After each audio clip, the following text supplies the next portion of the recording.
Good evening, everyone. My name is John Taves, and I'm the event coordinator here at McNally Robinson Booksellers. We couldn't be more pleased to welcome you all back here to the Atrium of McNally Robinson for our first in-person book launch since March of 2020.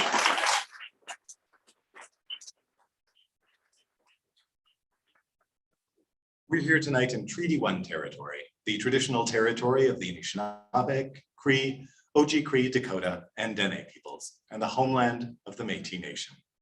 In addition, the site on which this store now rests used to belong to the Métis community of Roostertown. We're thrilled that you could be here today. And again, as I previously mentioned, this is our first launch in well over a year. When the idea of hybrid book launches, which this is, so hello to everybody out there on YouTube, actually came up, Colleen was the first person to volunteer and volunteered to ask as a proverbial crash test dummy for our hybrid book launches. So we're very grateful to her for her patience and enthusiasm as we scrambled to Frankenstein together an event like this, which thus far has worked out really well. I'd like to begin by thanking Pajama Press, who have published the book we're here to celebrate, that book being the Undercover Book List, Colleen's latest. Just a few quick housekeeping notes before we get underway with the actual event itself. As you saw from the sign, we would ask that you all just remain masked while you are in the store. The speakers up here will unmask when it comes time to speak, but otherwise we'll all remain masked also. We would also ask that when we do move into the signing at the end, that you all just remain seated for one moment, just while we can move Colleen over. And as soon as we exit this discrete event space, then it will become time to socially distance when we get into the standing line, as we occupy two different zones within these walls. But now I will tell you a little bit about our special guest this evening. An author and elementary school teacher, Colleen Nelson earned her Bachelor of Education from the University of Manitoba in her hometown of Winnipeg. Her previous novels, which you can see just to my left, include Harvey Holds His Own, which was nominated for the 2020 Governor General's Awards, Sadia, winner of the 2019 Ruth and Sylvia Schwartz Award, and Blood Brothers, selected as the 2018 McNally Robinson Book of the Year for Young People. Colleen writes daily in between appearances at hockey rinks and soccer fields in support of her two sports-loving sons. Please join me in giving a very warm welcome to Colleen Nelson.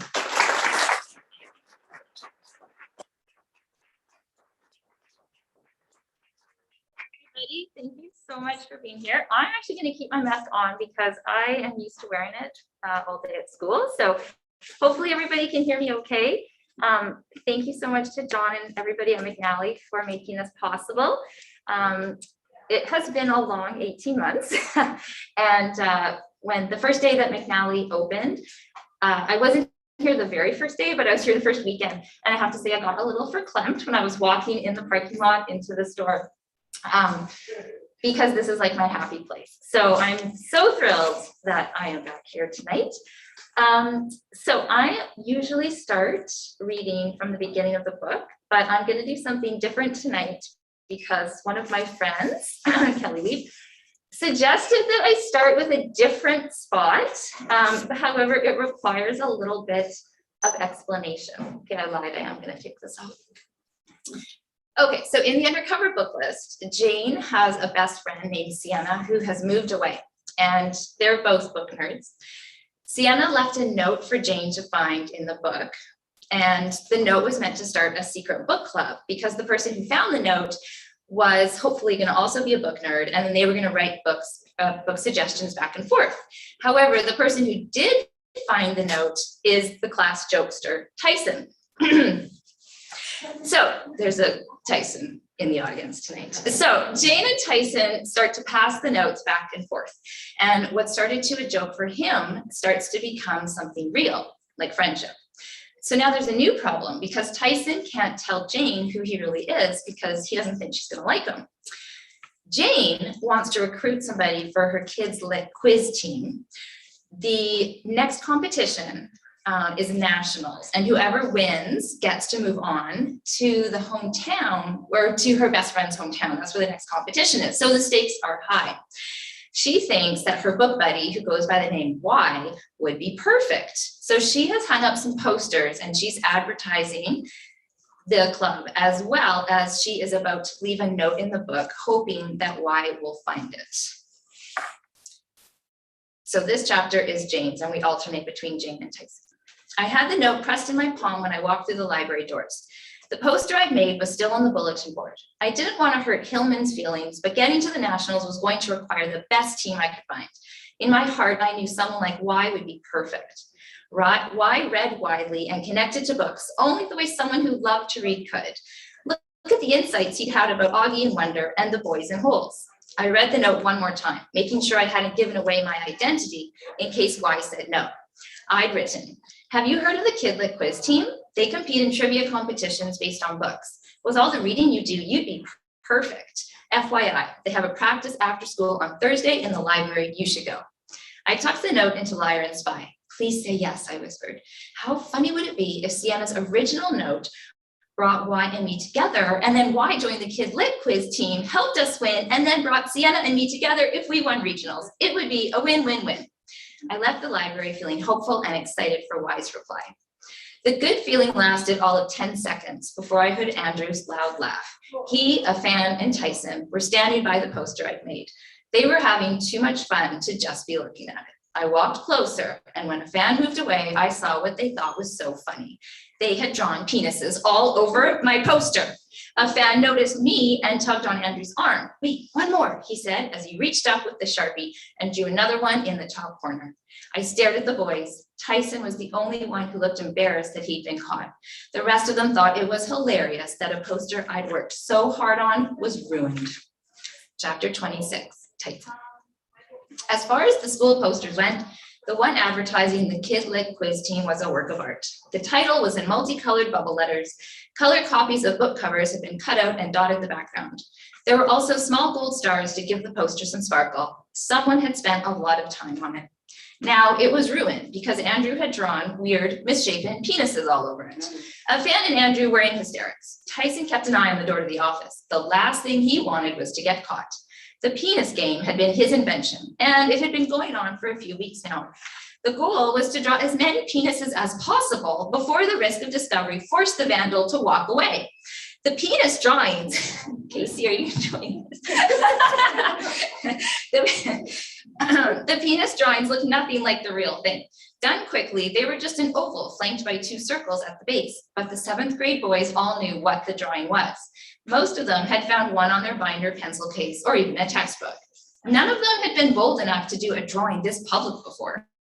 Encouraged by his friends' reactions, Andrew did another and another. What are you doing? Jane asked. Andrew let loose a loud honking laugh. Nothing. Jane's face went crimson. That's my poster, she said. She took a few steps closer, her arms stiff at her sides. Stop it, Tyson said. Hearing the words come out of his mouth surprised him as much as they did everyone. He grabbed the marker out of Andrew's hand. Mr. Flamand, Tyson turned. Mr. Morangi stepped out of his office. What's going on? As if they were one person, Andrew and a fan took a giant step away from Tyson. He was left holding the marker in front of Jane's penis-dotted poster. Mr. Morangi took in the scene and pointed to his office. Chapter 27, Jane. It wasn't Tyson. I was as surprised as anyone to hear the words come out of my mouth. Mr. Morangi looked at me, or turned to me, and then looked at the 3 boys. He raised one eyebrow suspiciously. Fine, all of you in my office. I waited for Tyson to proclaim his innocence, but he didn't say anything, so I stepped in. Tyson grabbed the marker from Andrew to stop him. Tyson didn't do any of the drawings. Let me get this straight. Tyson was not involved in this prank. It was hard for me to believe too, but it was the truth.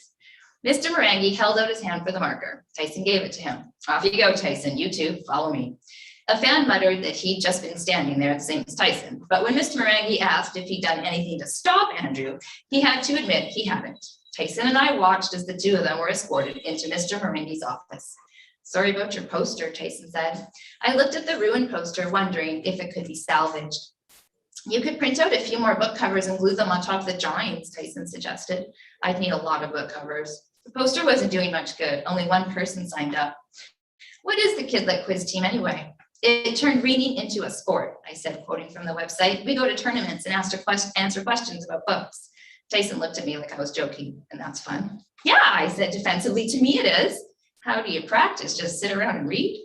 I nodded and took down the poster. I wasn't in the mood to answer any more of his questions. He was only asking so he could tease me. At least that was what I thought. When I looked at him from the corner of my eye, he wasn't smirking. He actually looked interested. How many more people do you need? I mean, technically none since Hillman signed up, but I'm not sure he's ready to compete yet. All he's read is Harry Potter. I really thought more people would be interested. We were a second at regionals last year. White Ridge Middle School beat us, so they got to go to nationals. It's like a real thing with a national competition, Tyson asked. I nodded. The winning team has to pay for their travel costs. Usually they fundraise and ask for donations. The Kidlit quiz organizers help too. I was really hoping to get to nationals. It's in the same city that Sienna moved to. It would have been my chance to see her. I stuffed the poster into the recycling bin in the hallway with a sigh. Not much chance of that happening now. Jane, Mr. Merengue stepped out of his office. Andrew and a fan will be making new posters for you. Penis-free posters, he clarified. Would you tell me what information they need to include? He gave me a sticky note and I wrote down the details. Part of me wanted to tell Mr. Merengue not to bother. What was the point in making new posters if no one was interested in joining? When I was done and had given the sticky note back to Mr. Merengue, Tyson was nowhere to be seen.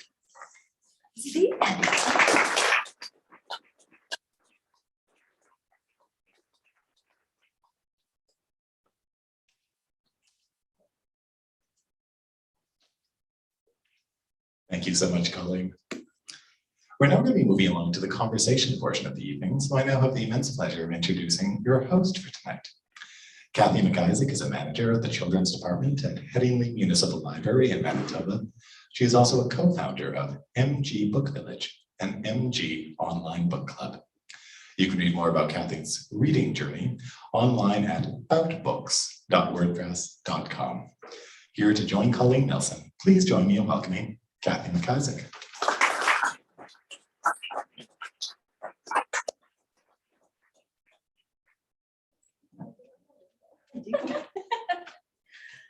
Like a Cirque du Soleil routine to get into this chair. Okay. Hi, Kathie. Hi. This is a tiny bit. All right. Hi, how are you? I'm good. How are you? I don't know how we're gonna follow up with the whole penises thing. You so- can say penis a All bunch right. of times too, and it gets a laugh from us. I don't have any questions about them, so but you did do something. That made a whole lot of talking. You did bring up the reading though that you did, having both Tyson and James. I wanted to talk to you about that. We're writing 2 chapters from 2 different perspectives. Yeah. Like that. So, and one is in first person. So Jane's, her chapter is always me, I. Yes. And Tyson's is always he, Yeah, him. So when you write it, do you write both characters at the same time or how do you do that? So this book was weird to write because initially it was both characters were in first person. Then I flipped them out. This book had so many rewrites that at one point there was no Jane. It was just Tyson's story and he was in first person. So I kept having to flip-flop back and forth to find the right feel for the book. And so it's a little tricky to answer that question for this book, but in a lot of my other books, I like writing alternate perspectives for chapters. I find it helps move the book along. I personally like reading books like that. So usually I would write them in alternating as I would go, but inevitably, there's a thing in writing called being a plotter or a pantser. And if you're a plotter, you write everything out very methodically and as much as I want. It's like having a clean house. Like I'll just never be that person. My house is always looking like my classroom, which Alex can attest to, looks like a bomb went off. And that's kind of what my writing looks like, like a big, huge dumpster fire that has to be kind of pushed into submission. So things always end up getting moved around. And so writing the alternate chapters can be a huge headache, but I find it makes the writing a lot more fun. Yeah, I agree with that. Mm-hmm. Yeah. Do you write then the whole, like all of one character's kind of story and then move over to the other one? Or how do you do the flow of it? Do you write like the whole book first and then break it into chapters, or what works best for you? No, it's honestly so organic. It's just like, and now this would be a logical place to stop and then flip to the other person. And then sometimes like people will talk about writer's block, and I wouldn't say I necessarily get writer's block, but sometimes you don't know where the next thing is going to go. So it's nice to just, oh, well, now I'm going to stop this chapter and I'll flip to a new person, and then that naturally helps to move the story along. Did you have one character that we found easier to write than another? In this book? Yeah. Well, okay, so like Jane is basically me, like, I was gonna ask Tina who wants to compete in a book trip, like, I'm so desperate. If there was an adult book trivia, I would totally be there with you. so that wasn't very hard to write. And Tyson, who is honestly not named after my student, but Tyson changed a lot initially because I had written so much YA. The book had a bit of a slightly grittier feel to it for middle grade. Tyson got in a big fight at the end, and that had to go. And so as soon as I flipped him from being like this tough, mean kind of, he had a bit of a mean, well, it wasn't a mean streak. He was misunderstood.